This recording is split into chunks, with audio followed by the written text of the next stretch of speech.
नमस्कार मित्रांनो, जय महाराष्ट्र. भटकंती तुमच्यासोबत या मराठमोळ्या यूट्यूब चॅनलवर तुमचं पुन्हा एकदा मनपूर्वक स्वागत.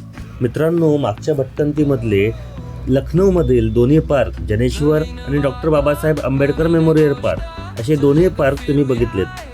तर मित्रांनो, आजच्या भटकंतीमध्ये आपण भेट देणार आहोत लखनौ येथील प्रसिद्ध नवाब वालिद अली शाह प्राणी उद्यान.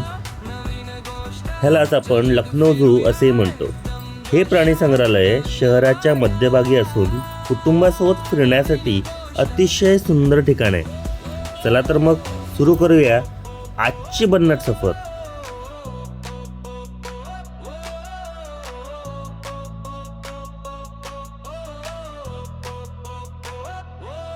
आपण आलो आहोत लखनौच्या झूमध्ये. लखनौच्या झूमध्ये भरपूर वेगवेगळ्या प्रकारचे जंगली जनावरं इकडे दिसतात आपल्याला. ऑब्विसली झू म्हटलं म्हणजे तर जंगली जनावर येणारच, पण त्याच्यामध्ये पहिलाच आपल्याला प्राण्याचं दर्शन झालं आहे आणि तो आहे आपला आवडीचा सुस्मित नाईक. त्याच्या मागे जिराफ.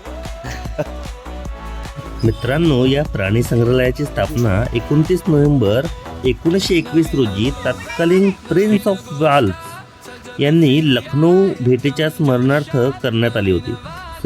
सुरुवातीला याचे नाव Prince of Wales Zoological Garden असे होते. सन 2001 मध्ये याचे नाव लखनौ झूलॉजिकल गार्डन करण्यात आले आणि 2015 पासून या उद्यानाला नवाब वाजिद अली शाह प्राणी उद्यान असे नाव देण्यात आले. हे उद्यान सुमारे 29 हेक्टर म्हणजे अराऊंड 71 एकर क्षेत्रात पसरलेले आहे. मित्रांनो, आता आपण जिथे उभे आहोत तो आहे फिश ॲक्वेरियम. येथे जवळपास 42 प्रकारचे गोड्या पाण्यातील आणि विदेशी मासे पाहायला मिळतात. रंगीबेरंगी मासे, सुंदर ॲक्वेरियम आणि शांत वातावरण यामुळे हा भाग मुलांबरोबरच मोठ्यांनाही खूप आवडतो.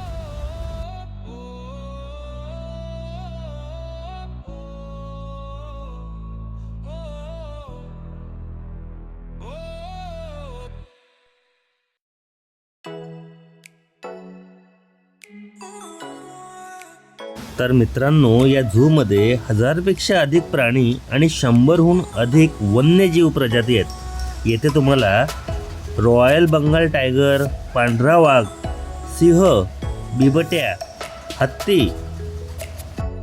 गेंडा, जिराफ, अस्वल, झेब्रा, हरणाच्या विविध जाती, मगर, साप, विविध रंगीबेरंगी पक्षी. प्रत्येक प्राण्याजवळ माहिती फलक असल्यामुळे मुलांनाही खूप काही शिकायला मिळते.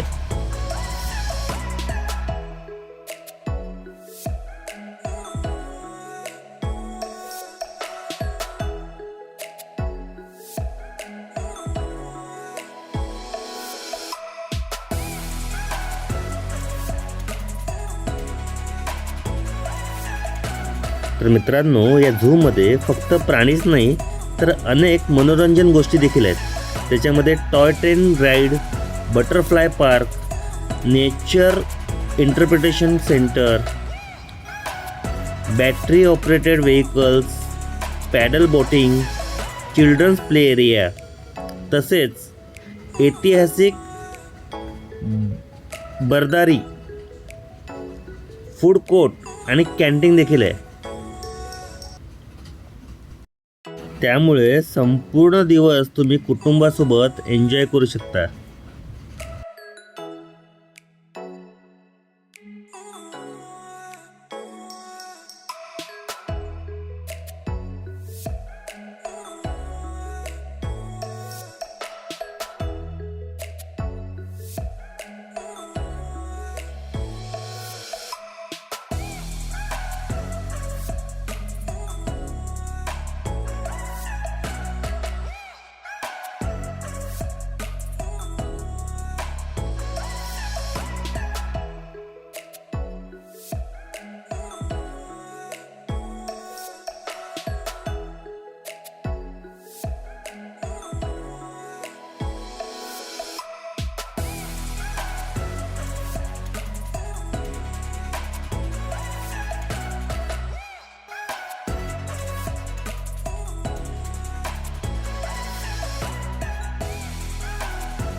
तर मित्रांनो, जवळपास 15 लाख पर्यटक या झूला दरवर्षी भेट देतात. हे प्राणी संग्रहालय वन्यजीव संवर्धन, शिक्षण, संशोधन आणि पर्यावरण जनजागृतीसाठी महत्त्वाची भूमिका बजावते.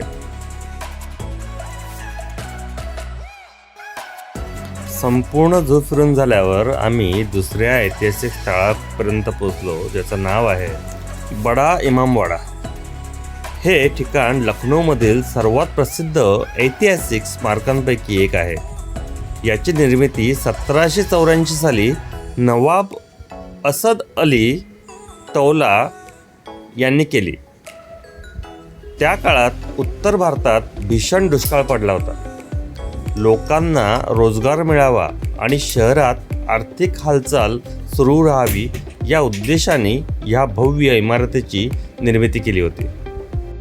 त्यामुळे हा बडा इमामवाडा हा केवळ धार्मिक किंवा राजेशाही वास्तू नसून तो जनकल्याण आणि स्थापत्यकलेचा अद्भुत नमुना मानला जातो. याला अस्फी इमामवाडा असेही म्हणतात.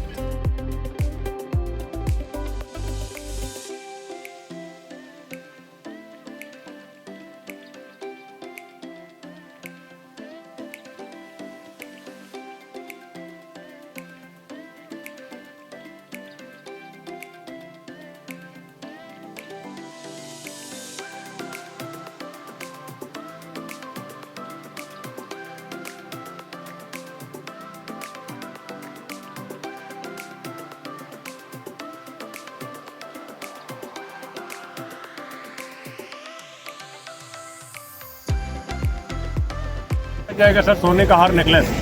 अच्छा के अंदर जाएगा चिकन के टुकड़े के गले का. सर, अच्छा, वो आपका लखनऊ का. Sir, okay. लखनऊ में चिकन खाया भी जाता और पहना भी जाता. हम आपको वो भी दिखाएंगे. ओके. आइए.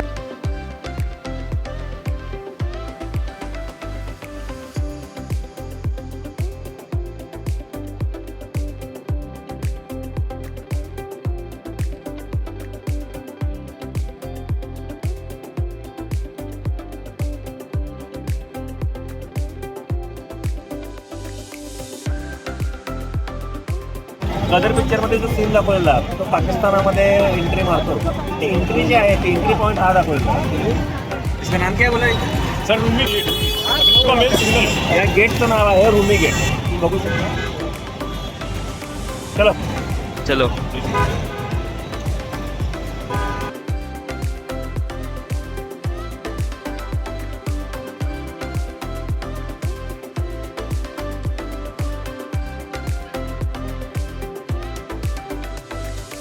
अच्छा, यहाँ से सर ईद बकरीद मुहर्रम का चांद देखा जाता है.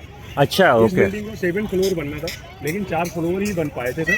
फिर अंग्रेजों ने अपने देश पे हमला कर दिया, नवाब को बंदी बना के उनके पूरे परिवार को मार दिया था. सच्चाई है अंग्रेजों ने. हाँ, और इस बिल्डिंग में आपको सिर्फ जान के 50 सीढ़ी चढ़ना है, 50 उतरना, बाकी कुछ नहीं. ओके. इसका अलग से 30 रुपए का आपका टिकट है कुछ नहीं, खाली जीने चढ़ के लोग फोटो खींचते हैं. बाकी नहीं बाबूजी बताएंगे हम पूरी बात. लखनौमधील सर्व ऐतिहासिक स्थळं फिरून मग आम्ही आलो लखनौमधील सुप्रसिद्ध शोरमा खायला.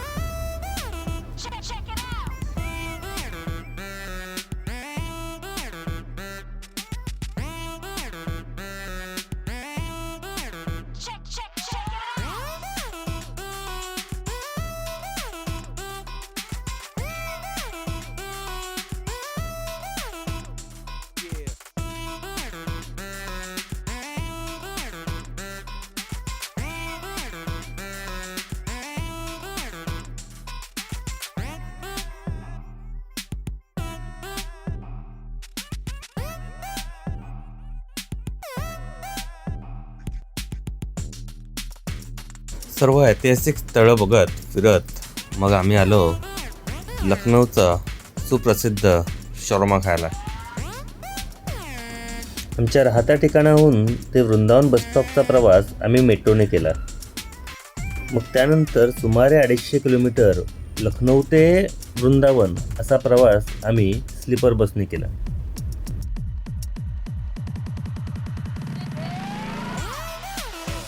तर मित्रांनो, तुम्हाला आजची आपली भटकंती कशी वाटली हे आम्हाला कमेंट करून नक्की कळवा. आणि हां, या व्हिडिओला लाईक आणि चॅनलला सबस्क्राईब करायला विसरू नका. आणि हां, आपल्या या भटकंतीचा अनुभव आपल्या मित्रांना शेअर करायला विसरू नका. तर मग पुन्हा भेटूया नवीन ठिकाणी, नवीन शहरात. तोपर्यंत हसत राहा, पाहत राहा आपला मराठमोळा यूट्यूब चॅनल. त्याचं नाव आहे भटकंती तुमच्यासोबत.